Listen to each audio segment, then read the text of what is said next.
So I first got involved in the arts. I moved into Pennygraig when I was 7 and I didn't really know what to do or where to go. We just started going to after school club, which was, you know, rough and tumble, it was bouncy castle, it was cooking and everything like that. And just happened to be on my way home one day around the back of the building, and that's where drama happened and I didn't know, and someone was like, do you want to come and have a go at drama? I was like, yeah, absolutely I do. And I kind of started there and have continued ever since. I was 7 and now 23. So the partnership that Millennium Centre has with Valley's Kids in Spark has really helped me, because I started out as volunteer. I was then able to progress on to get a job within the Millennium Centre.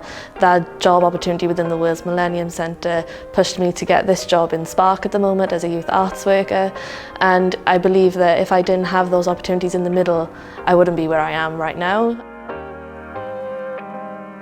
Like I said, I started in just after school club and then I progressed on to the arts provision, and it was there that I really learned how people in the community can affect young people. And when I was about 16, I was like, this is something I really want to do, and how do I do that? So I went off to Swansea UWTSD's campus to study applied drama, and it was there that I really just fell in love with it all over again and was like, yeah, this is definitely what I want to do.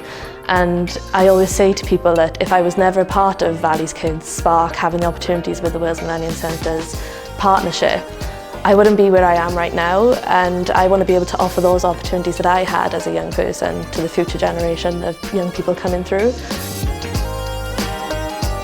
It's really important that the Wales Millennium Centre offers these Creative Voices courses in the valleys, because a lot of these young people don't have the resource or the capacity to be able to jump on a bus or jump on a train. So having it on their doorstep, having it in a community where they feel safe and they feel nurtured and they know people and they have relationships is actually really beneficial for these young people.